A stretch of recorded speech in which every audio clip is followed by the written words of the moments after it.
Morning everyone, I would like to welcome you all to Cambridge City Council Licensing Committee meeting. This includes members here in the chamber, officers attending virtually, public speakers and those members of the public who are watching this meeting on YouTube. My name is Councillor Macpherson. I'm the Vice Chair of this committee in the absence of Councillor Bird, who is the Chair of Licensing.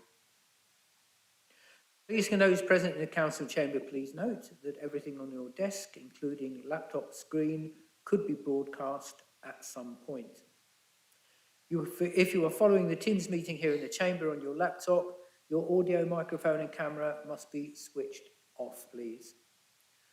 The camera follows the microphone being switched on, so those in the chamber are requested to wait a couple of seconds before speaking to allow the camera to catch up. Please switch your microphone off when you have finished speaking. If the fire alarm sounds, please follow officers who will leave the chamber and make their way down the stairs to the assembly points. And please do not use lifts. Please, can those participating in the Teams meeting indicate that you wish to speak via the chat column or raise your hand. Please do not use a chat column for any other purpose. Also, can you make sure your device is fully charged and that you switch off your microphone unless you're invited to speak. Please ensure that you have switched off or silenced any other device you have so that they do not interrupt proceedings. If using a headset when speaking, please hold the microphone close to your mouth. When you invite to address a meeting, please make sure that your microphone is switched on. When you finish addressing the meeting, please turn the microphone off. Speak slowly and clearly. Please do not talk over or interrupt anyone. I will now roll call councillors alphabetically by name so the public can see who they are. But firstly, apologies have been received from councillors Bird, Dryden, Flober, Pagecroft, and if the committee know of any other further apologies, please let me know as I go through the list. Councillor Bennett. Thank you. Councillor Collis. Thank you. Councillor McQueen, I believe, is not here. We have apologies. Thank you very much. Councillor Moore. And Councillor Scott is here, attending alternate for Councillor Bird, in which case you should be chairing then. Okay. Officers permanently at the table for the meeting are Environmental Health Manager Yvonne O'Donnell, Committee Manager Sarah Steed, and Meeting Producer Boris. Thank you so much. Meeting procedure. The committee will receive an oral question presentation from officers. Members of the committee will then discuss the report and vote on the recommendations. As the chair, if the vote is split, I will have the casting vote. Agenda item 1, apologies have been covered in the introduction. Any other apologies? No, I think we've got them all because we got Carlos. Item 2, could committee members declare if they have any declaration of interest and identify which agenda item their declaration relates to? So any declaration of interest, and I will remind you that you can voice those at any time during the meeting. Any declaration of interest at this moment? Thank you so much. Agenda item 3 of the March 22nd of March 2021 meeting have been submitted to this meeting for approval. If there are any concerns, could members please raise them now, otherwise they will be approved as a correct record. So basically anything from the last minutes anybody wishes to comment on. Going once, twice, I will consider those approved and I will sign them. Thank you. We now move on to agenda item 4, public questions. We have 2 registered speakers, both here in the chamber. Which one of you wishes to speak first? You have 3 minutes speaking time, followed by a further 2 minutes supplementary. You'll be advised when the time has been finished by the committee manager. Once you've spoken, you're welcome to leave the meeting at any time. Thank you very much. Good morning. My name is Ahmed Karahmet. I'm the chairman of CCLT, the trade association representing 161 Cambridge Hackney carriage license holders and over 300 drivers. So could I just stop you just there for a second? Would you just mind awfully if I asked you just to slow down? Just speak just a little bit slower for those perhaps who aren't in the chamber. Yes, I know that the time is limited. That's why I just was one. Thank you very much for that. At the start of the COVID outbreak in March 2020, our trade collapsed. Taxi trade has been hit hardest with no or very little income for the last 2 years. It has been bad that many drivers left the trade for good. Others were effectively put out of business for over a year. Things have now recovered a little bit, but not to their former levels, with footfall still very low. So any idea that there is a shortage of taxis, that more licenses needed to be issued, would not reflect the reality that the taxi trade is experiencing. And it would make matters even worse. Many councils around the UK fully scrapped their license fees during the pandemic and provided disturbances grants to their license holders in order to help the trade. We proposed our licensing to do the same, but we were only able to put licenses fees into direct debit payments and allowed us temporarily surrounded our plates. We were also awarded a grant of £700 for each of the years, which is intended to help with safety precautions, but not with help to drivers against their loss of earnings. There is also a point that a large number of taxis are operating in Cambridge with the electronic hail technology system, which is still a grey area in the law.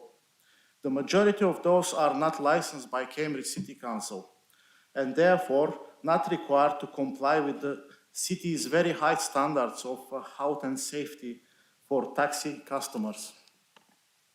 The more expensive and difficult the Cambridge City makes it for their own licensed vehicles, the more that taxi drivers will move to vehicle license with other authorities and conduct their hackney trade through the electronic hail system, but using resident parking to wait instead of taxi ranks.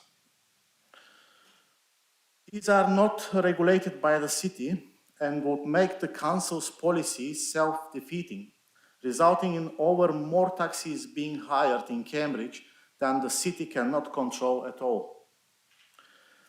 The county council even encourages this by allowing vehicles not licensed by Cambridge City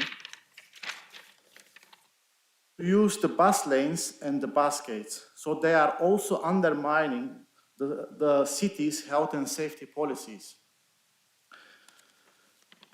So the more of council can do to help the local trade, the safer it will be for the traveling public in Cambridge, and the less pollution there will be in the city too. Unfortunately, the trade hasn't been consulted for any input of the agenda. We wanted a few more very important things to be added to this, but we will leave it to the next meeting. So I propose that no additional licenses to be issued. No license fees should be charged for the next 2 years. No fee should be charged for the customer awareness courses required for drivers and operators. Thank you for listening and for allowing me to speak on behalf of the taxi trade in Cambridge. Okay, thank you so much for that. Yvonne, did you wish to comment? Thank you, Chair. Just going on to the additional licences, our next item on the agenda is around looking at the demand survey. So we need to do a demand survey before we can put a limit on taxis. So that's the plan, to do a demand survey over the next year to determine whether we need to lift the limit that we've currently got on. We're unfortunately unable to do a limit on private hires. It can only be on hackney carriage. With regards to the electric vehicles, that is a policy that's been in place since 2018. We have committed ourselves to ensuring that we bring in the air pollution to a level that we can sustain, and it's really important that we do continue with that policy as we progress forward. With regards to other licensing authorities or vehicles that are licensed with other licensing authorities, that's not within our remit. That is a national system that we need to lobby government to try and resolve this issue around licensed vehicles coming into the district from other licensing authorities. That is not within our gift at this moment in time. And as you are aware, we are looking at the bus gates at the moment, and the view is that by 2028, when all our vehicles are electric, the idea is that only electric vehicles can come into the city. But again, that is a county council decision, but it's something that as a local authority and as a licensing authority, we will be lobbying. With regards to the additional fees or the fees that we've charged, as we said, we have offered direct debits to support drivers. We are offering discount for electric and ultra-low vehicles. But as an authority, we have to ensure that we meet our requirement that we license vehicles that put an application in and drivers that put an application in. That does come at a cost, and we have to ensure that our costs are recovered through the licensing regime. Thank you, Chair. Yeah, thank you very much for that, Yvonne. Did you have a supplementary question? If so, you've got 2 minutes to put that one. No, thank you very much, Chair. That's all. Thank you from me. Okay, thank you very much. Mr. Holland, would you like to speak now? Yes, thank you. Good morning, everybody. It's more on the demand survey. The demand survey, as I understand, is to ascertain whether there's unmet demand in Cambridge. At the moment, I'm of the opinion there's nobody on the waiting list, and you might tell me differently, Yvonne. There's nobody on the waiting list waiting to get a business and pay £30,000 plus for an electric vehicle. Now, that policy is actually minimal because you've got, 320 Hackneys in Cambridge? But thousands of hire cars that come in anyway. You've got Uber coming, they were granted a licence, 3 years ago? So there's another 50, 60, 70, maybe 100 cars. So everything you're doing to us is actually putting onerous costs upon us, which is making it unviable for us to be Hackney carriage vehicle drivers or owners. So I don't understand why there's not a broader brush. You must have some sway as to who operates in Cambridge. Your Cambridge City Council.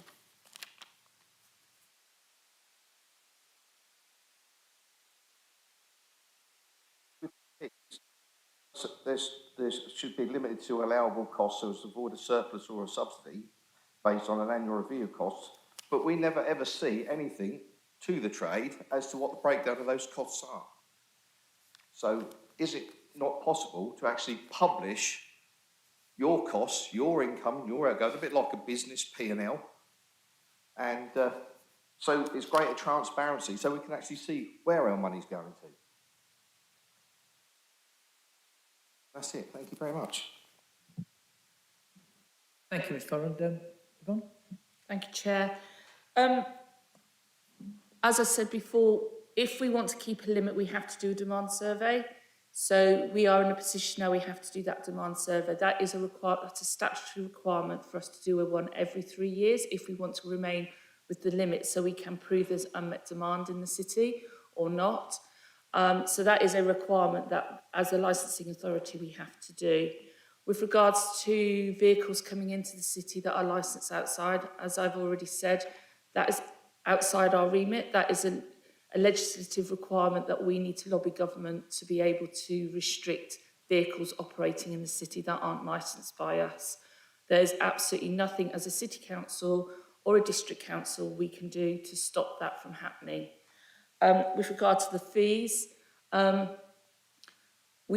if you did want to see a breakdown, I'm more than happy to share that breakdown. We used to share that breakdown on an annual basis with the trade. That request hasn't come forward for a number of years, but if that's what you would like to see, then I'm more than happy to share those figures with you as to the cost. You may see also the cost of providing a licensing service probably outweighs the cost of your fees at the moment. And that's why we're not putting any interest on the fees this year again. Thank you. Okay, thank you very much. So you can stay or leave whichever you wish. But before that, would you have a supplementary question? I'm guessing you didn't because you didn't have anything else to say, but you've got another 2 minutes if you wish to use them. Okay, thank you, Yvonne. Question is what are the council doing to lobby the government to get around these problems we're having? It seems like we're the ones paying and jumping higher and higher hoops just to keep a Hackney carriage vehicle licence. And it's going to come to the stage very soon where we might as well just go and get a petrol or diesel car, log it on self-cams or Uber, whoever, or Bolt's now in, and run that, and we'd probably be better off. We get no support from the council. Not in vehicle subsidies. You look around, there's Manchester, lots of other local authorities are actually helping the trade with vehicle subsidies. We're getting nothing. I just wonder why Cambridge, being quite a good, wealthy city, is not helping people more.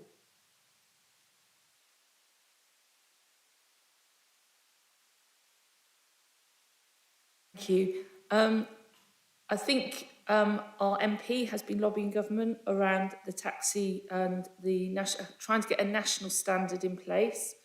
I'm not sure if my members here would like to comment on that, but it's certainly something we are lobbying in government at the moment to support. I absolutely understand your frustration. It's very frustrating for us as an enforcing authority because we are trying to bring all our taxis up to a good standard. We have got some really, really good taxis, some really good drivers.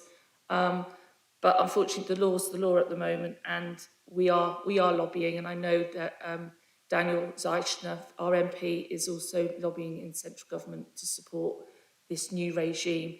But it's been a long time. I appreciate that. With regard to the fees, we haven't put our fees up now for 2 years. We've remained quite low in the fees. I know other districts in the area have put 2% on their fees this year, but we took the decision, well, hopefully we'll take the decision later on this morning that we won't put our fees up. But as I said, we still have to run a service that does come at a cost. Thank you. Did members wish to speak on that? I was going to as well, but yeah, please, Councillor Scott.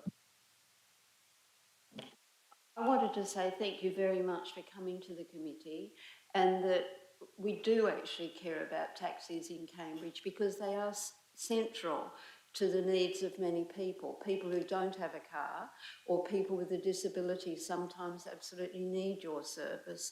And insofar as our Member of Parliament is endeavouring to take the action that you wish to have taken, that is to make it easier for the Hackney carriage drivers to actually operate their business effectively, I'll email and speak with Daniel Zeichner MP about your having come to the committee this morning and spoken as you have, and ensure that he knows that I'm sure that you've already contacted him, but what I'm saying is as a councillor, I will do that too and contact Daniel Zeichner to say that we are supportive of taxi drivers in Cambridge and do see the importance to the economy and to the community of taxi drivers and taxis. Thank you. Thanks. Councillor Moore, I'd like to also thank you for coming, and I understand it's been a very difficult year for 2 years now for taxi drivers, and it's ongoing, obviously. So I really do appreciate these issues that you have. Daniel Zeichner has been campaigning. What I've been thinking is maybe we should also reach out to those councils that licence these taxis that come here. I can't guarantee that they'll listen to us, but it seems worth saying, because from our perspective, it isn't just about the ultra low and electric vehicles. It's also about the other standards, like of the drivers, whether they've had the DBS checks, whether they have the same level of control over when there are complaints. So something that we do is we really try and promote our own licensed drivers because we know that they offer such a good and safe service. But I'd be happy to talk to you about if there's anything else that we can do. Thanks.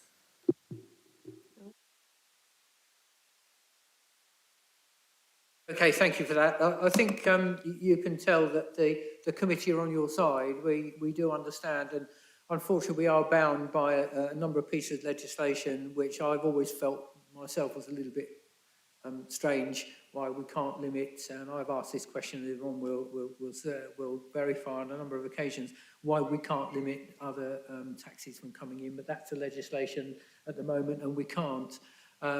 But Councillor Scott and Moore have both said basically what I was going to say as well. I was going to say that I'm quite happy to contact Daniel from the chair as well. So if we both do that, then that's fine. Or we can send an email about your concerns, because I think we agree with them. And perhaps that can be done from the chair, and then everyone can digitally sign it, if you see what I mean, so we're all agreed that it is very difficult for you at the moment. And at the moment, the position I'm in at the moment is that I do have a number of taxis, and I've spoken to a lot of taxi drivers over the last 18 months, so I've sort of got it firsthand as well, so I'm not at all surprised at what you've said. And at least, although you haven't walked away with anything tangible today, what you have walked away with is that everybody's on your side, and we will do the most that we can to help the taxi trade in Cambridge and to have safer, better trained drivers that we know that we can point Cambridge residents to in confidence.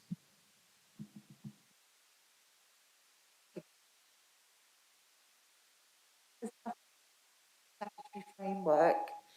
But there is one thing that we could do, which is that the sole commercial advantage for the real taxis of black cabs is the ability to pick up off the streets. Could we do anything to improve the pickup locations to increase your commercial advantage? I think that's a fair point. Whilst I don't want to get into too many question and answers on this, I'll take your response. Yeah, thank you very much. That's a good point. We did request that we should have an additional rank on Fitzroy Street, but that was declined in the past. So if that will be a benefit, we can raise that again to have more ranks for taxis.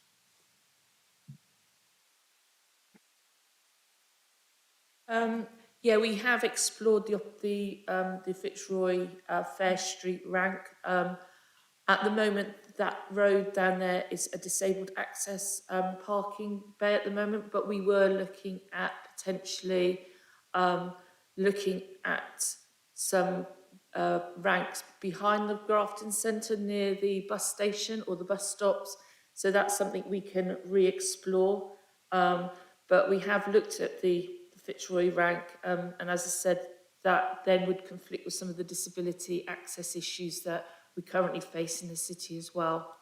But I can pick up the Grafton Centre rank again, if that helps. Thank you for that. And that's a good point, Councillor Bennett. Thanks for bringing that up. I'd like to move on now, if we can, to agenda item 5. Yvonne, would you like to introduce this? Thank you, Chair. So this is the procurement and implementation of a Hackney Carriage demand survey. In January 2018, this licensing limited the number of continued to limit the number of Hackney Carriage vehicles to 321. For us to continue with a demand to continue with the limitation, we are required to do a demand survey every 3 years. The demand survey should have been carried out in 2020-21, but as we all know, we're in a pandemic, and that wouldn't have given a true reflection of what the requirement or the demand was for Hackney carriages at that time. Now that we're coming out of the pandemic, we feel this is now a good opportunity to start the process. So what we're asking is asking officers to go out to procure a contractor to then carry out a demand survey through the summer of 2022 with a view to bringing it back to January 2023 as to whether there is a significant unmet demand or not in the city. That is a statutory requirement for us to carry out this demand survey. Otherwise, we could be criticised and we may be forced to lift the limit if we don't carry out one. We were also asked as part of the Law Commission's final report on the standard is that we look at our accessibility review as well. So we will look at whether we've got enough wheelchair accessible vehicles in the city and the use of those vehicles. Back in 2018, with the electric vehicle policy, we did reduce the number of wheelchair accessibles from 65% to 50% to allow for additional electric vehicles to be brought onto the fleet. So again, we said we would review that in 3 years' time. So as part of the demand survey, that is what we're looking to do. So I'm recommending to members today to ask officers to procure and implement a new Hackney demand survey to determine whether there is a significant unmet demand in the city and bring the results back to the licensing committee in January 2023. To ask officers to review the accessibility policy in relation to Hackney carriage vehicles and again bring that recommendation back to licence committee in 2023. Thank you, Chair. Thank you very much. Members, you'll find the recommendations on page 12, 2.1, 2.2. Is there any debate? Councillor Moore. Thank you. If, as the drivers have said, they're concerned that they don't want more more Hackney cabs to be licensed, then actually the way to maintain this level and maintain having the limit of 321 or even lower is to go with this survey so that we can prove that there isn't an unmet demand that we then need to do more. So that's my first question. Obviously, also, if it shows that there is an unmet demand, we would then have the evidence that we needed to increase it. And that while we're doing this, it makes most sense to also do the survey into the wheelchair accessible vehicles so that we can be really clear where we are going forward. So that's my question. Thank you, Councillor Moore. Yeah, that's absolutely correct. For us to remain on the limit of 321 or less at the moment, then we have to carry out a demand survey. Otherwise, if we don't, then we could be forced to remove that limit. And yes, it's important that we do a review of the accessibility, and also there are concerns that have we got enough wheelchair accessibles, and certainly have we got enough I know this is Hackney carriage, but have we got enough wheelchair accessible private hire vehicles? That is becoming a bit of a concern in the community at the moment as well. So it's looking at how we can perhaps get more private hire vehicles to be wheelchair accessible. Back a couple of years ago, which some of you may remember, we allowed the rear loading of wheelchair accessible vehicles, whereas before it was just side loading, and that was just to provide more of a remit for wheelchair accessible vehicles, which I know one operator has expressed concern that there isn't enough, there's too much demand and not enough. So it would be really important that we do cover the accessibility as well as the demand survey. Bennett, then Councillor Collis. Hi, this to use myself. One of the wheelchairs and scooters are now more elaborate and heavier. So there's actually a subdivision between WAVs, sorry, wheelchair accessible vehicles, as to ones that can take, say, a power chair or a scooter, and ones that can take a sort of full-on off-duty model like mine. And I believe at the moment there are only two take a full heavy-duty off-road model like mine in Cambridge. And I'm about to test the availability this afternoon because unfortunately I broke down on the way to the chamber, which is also my opportunity to apologise to all of you for being so late. Thank you. Thank you, Chair. Are we convinced that the trade has recovered enough from the impact of COVID? I mean, our question is, we've all seen that trade has been down. Are we convinced that it's recovered enough to give us a sufficiently robust picture of demand? Or do we really have to do the survey now? Thank you. Yeah, absolutely, Councillor Collis. This is just to go out, procure a demand survey. We may want to go back out and redo it if we feel that it isn't a true picture. It's difficult to know whether the trade have recovered enough for us to get a true picture.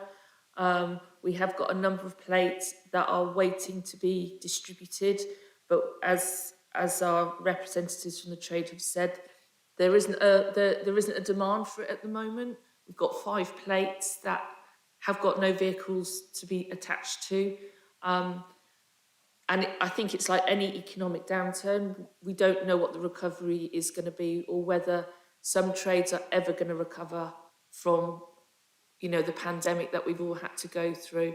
But at this moment in time, this is for us just to get the authority to go out and procure a contract.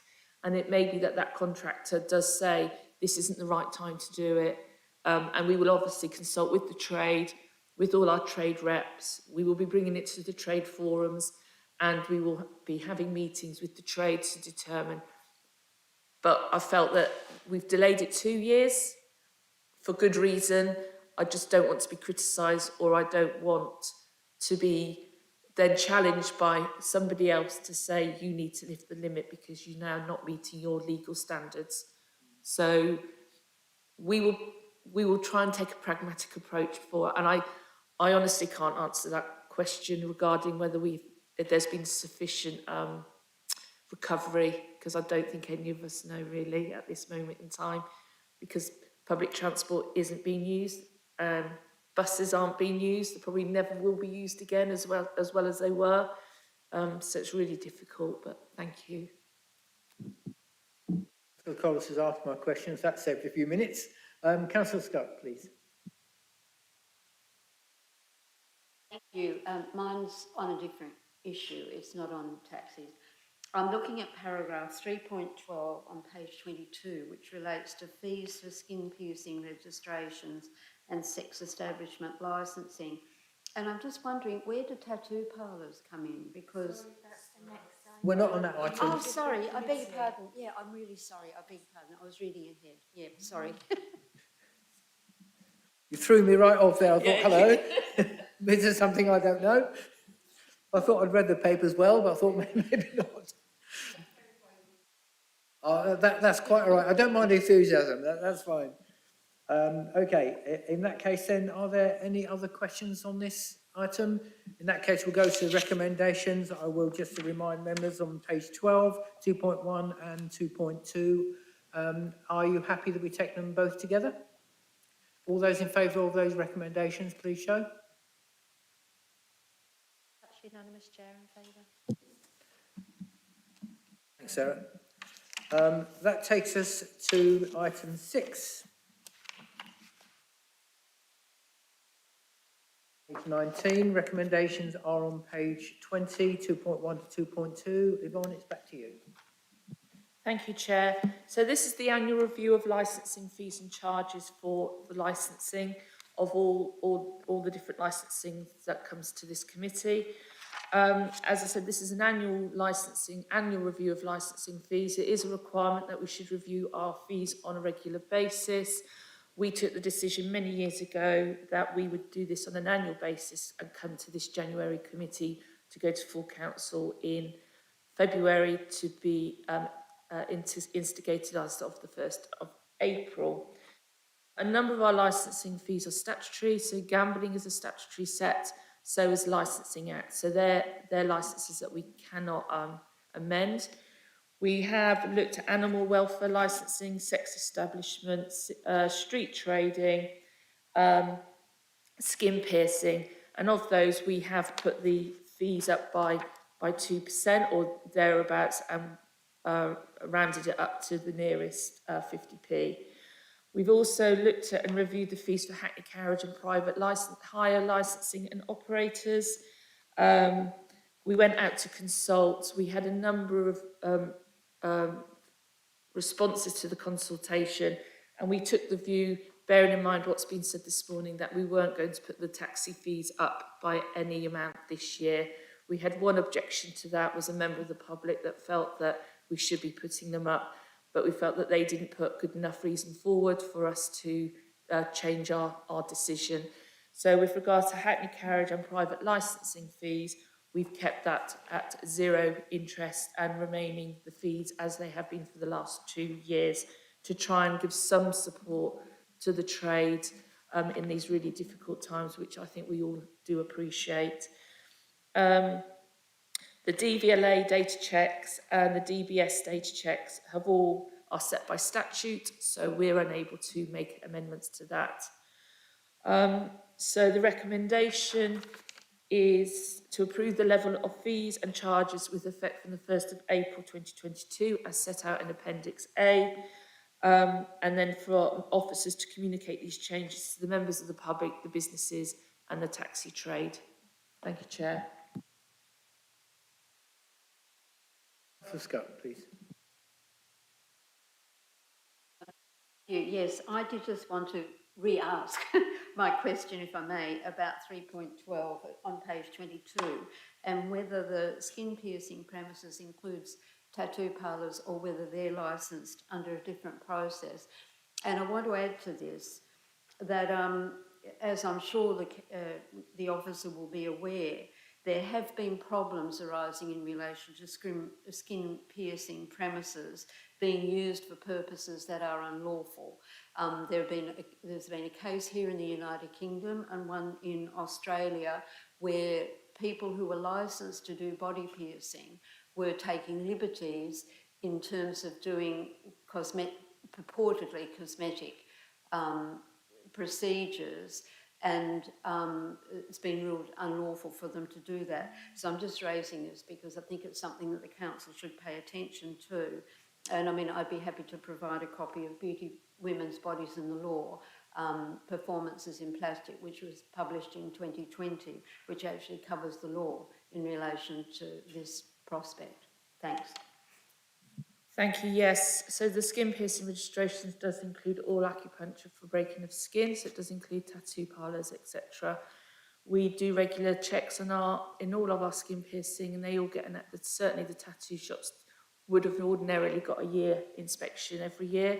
There are codes of practice they have to meet by law, and we make sure that they do adhere to those codes of practice and those conditions of the licence. There also are any complaints we do receive, so we do get a lot of underage tattooing, and we do investigate and take the appropriate action where we need to. So if you have any intelligence at all that you want to pass over to us as the enforcing authority, we can take action. Councillor Moore?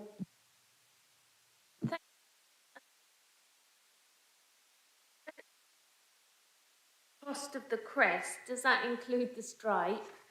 And then separately on street trading, there's no increase for the street trading pictures.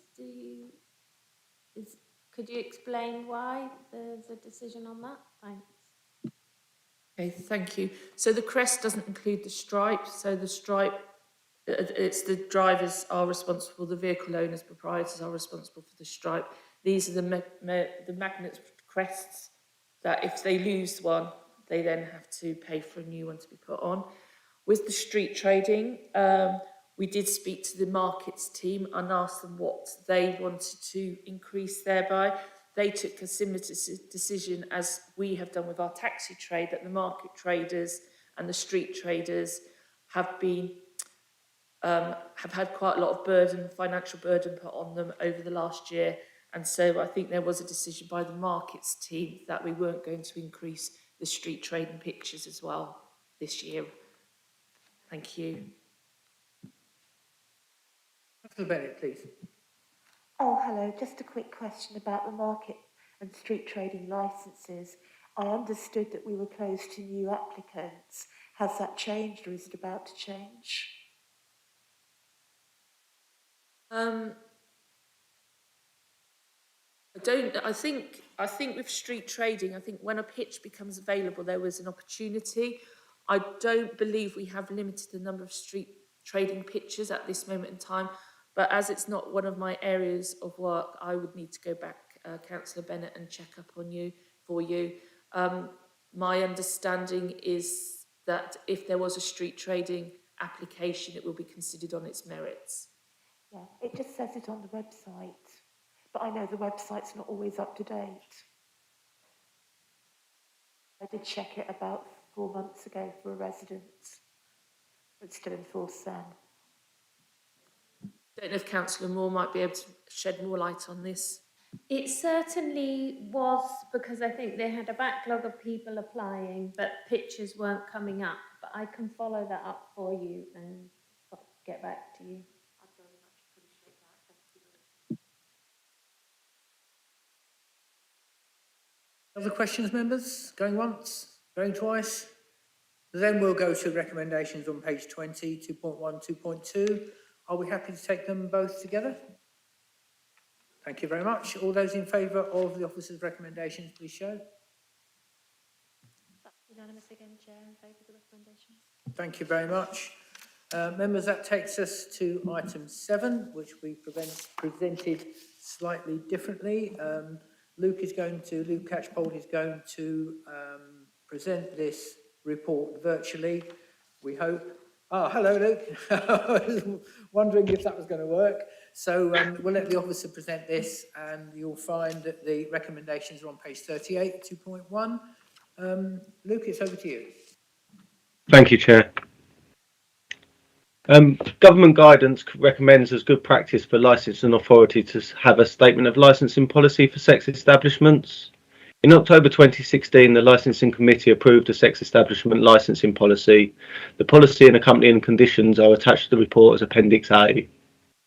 The process to start this review began in April 21, and a 12-week public consultation took place between the 10th of May 2021 and the 1st of August 2021. Although local authorities are not required to produce a statement of licensing policy relating to sex establishments, they may do so if they wish, so long as it does not prevent any individual application from being considered on its own merits at the time the application is made. Policies can contain matters such as conditions, appropriate locations, limits on numbers, and any changes to conditions are determined by the Licensing Committee. The government have produced guidance for local authorities which are encouraged to have regard to the guidance when exercising their functions, in order to promote the best practice and consistency across local authorities in England and Wales. Government guidance recommends that it would be good practice for licensing authorities to have a statement of licensing policy for sex establishments.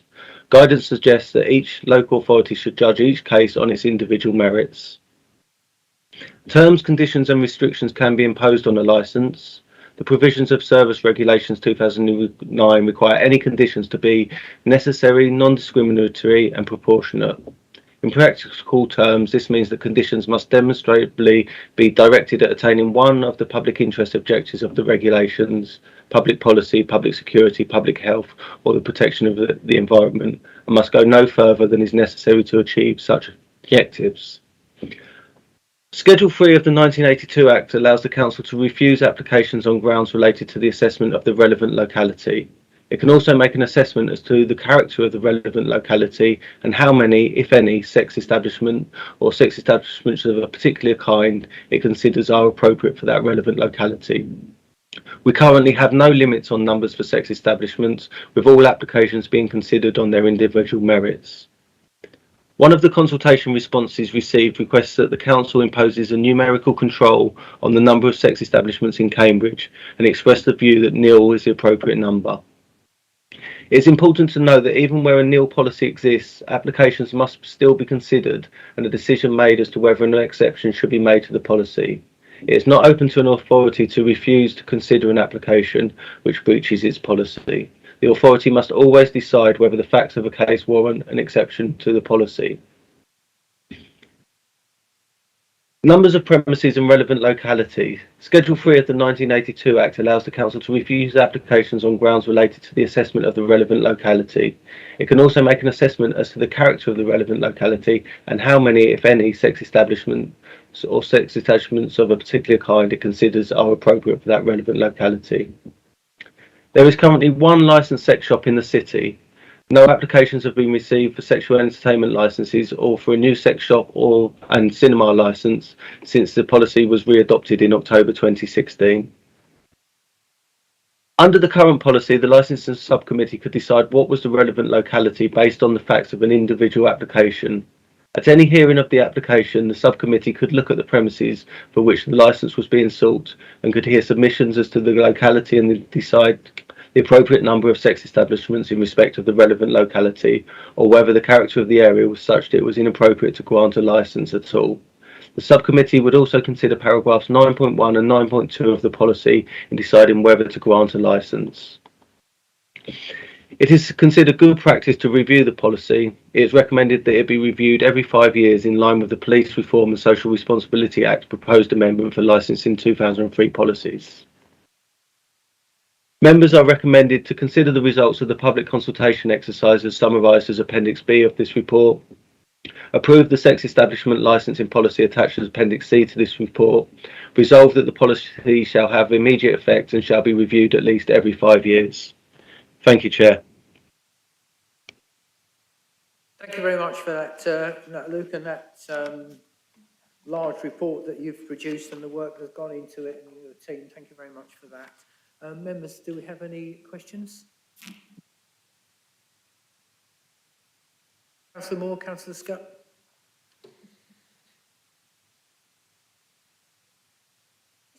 Establishments includes shops and entertainment venues. So in the consultation response where they were asking if we would have 0, that would then, if that was applied now, that would also include the sex shop. It's not just the entertainment venues.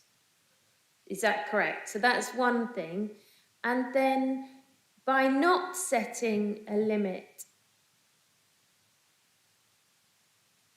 being in a cumulative impact zone, that you still need to see each application on its merits, but by having a set number, it gives you a guide and a stronger position to deny an application, or does it not really, in that you still have to see it totally on its merits, and so having a set number makes no difference?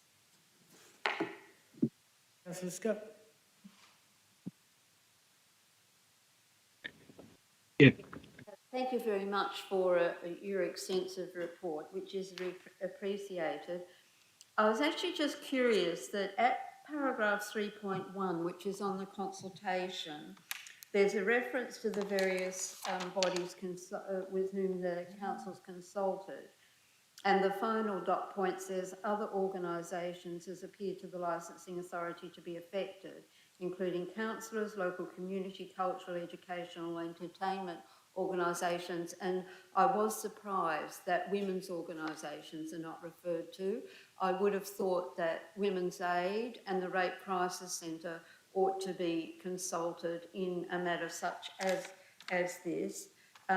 Also, I was actually quite curious that in the Equalities Impact Report, under the item H, sex, there seems to be, the sole concern seems to be whether, I don't know, perhaps some women do want to go to these sorts of establishments, but the issue seems to be that focus, that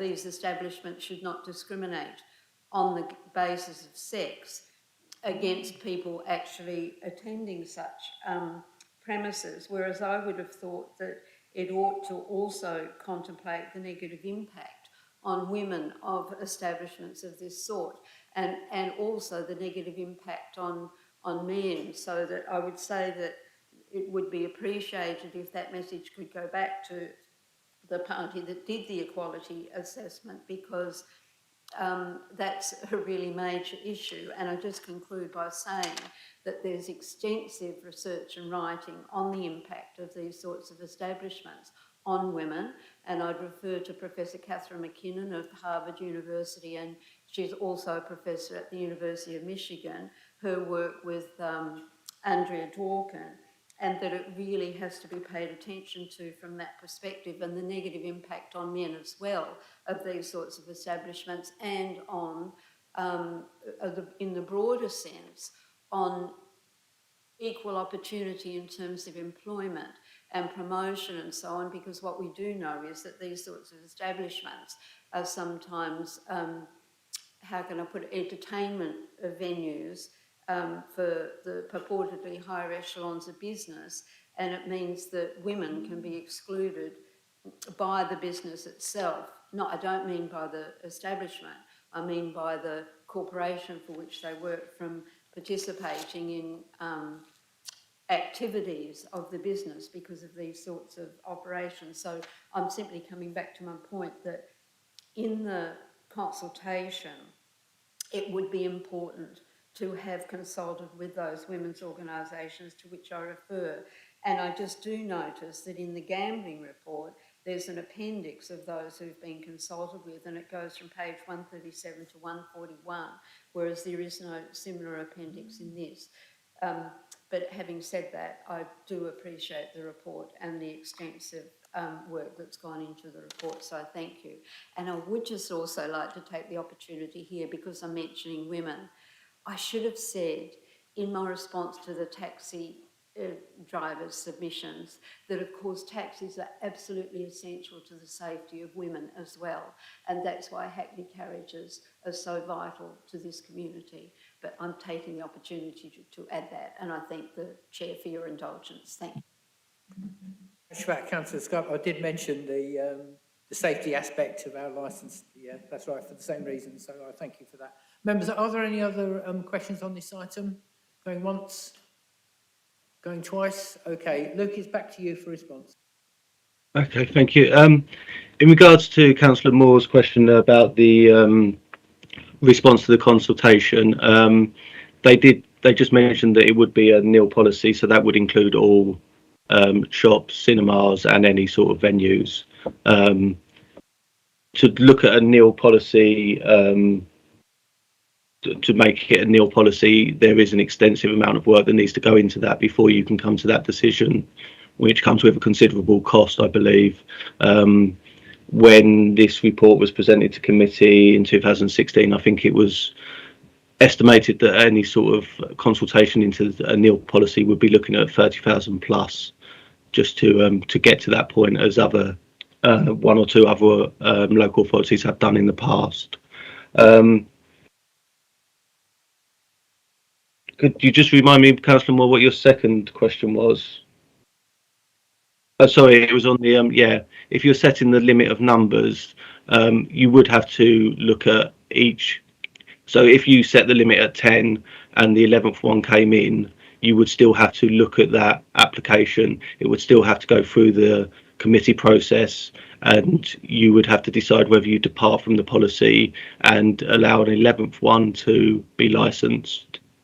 So the benefits, it isn't as simple as just turning around saying once you hit that limit, we can refuse to accept any applications. It would have to go through exactly the same process. In regards to the consultees, women's centres and refuge and rape crisis centre, etc., were all consulted on this policy. I've noted the comments about what we've got in the gambling one, and that's something that we could look to introduce the next time we look at this policy, where we do a whole list of who we have consulted on.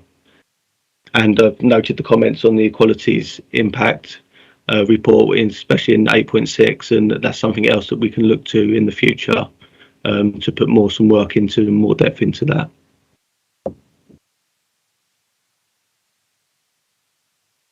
Thank you for that, Luke. Are there any other supplementary questions for the officer before we move to recommendations? Thank you very much. In that case, then, recommendations on page 38. There is just the one, 2.1. All those in favour of the officer's recommendation, please show.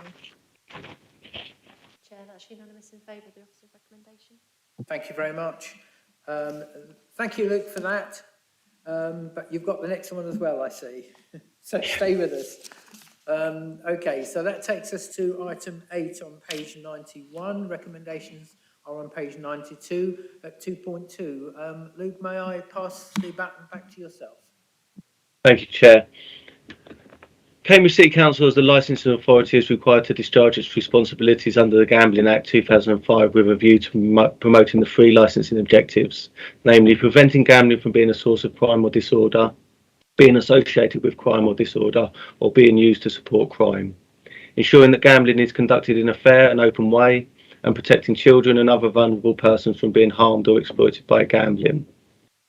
The Statement of Gambling Principles is required to be reviewed every 3 years. The current statement runs until the end of January 2022, after which a revised statement must be in place in order for the relevant duties to be undertaken.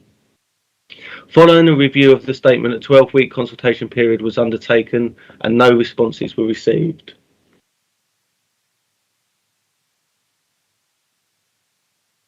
The Statement of Principles must be formulated in accordance with and reflect the guidance issued by the Gambling Commission and the Government Codes of Practice.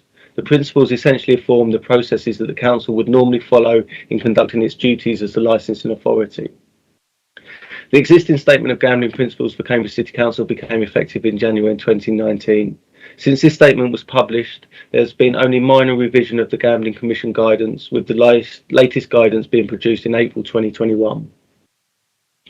It is a requirement of the Act that the revised statement must be approved at a full meeting of the Council.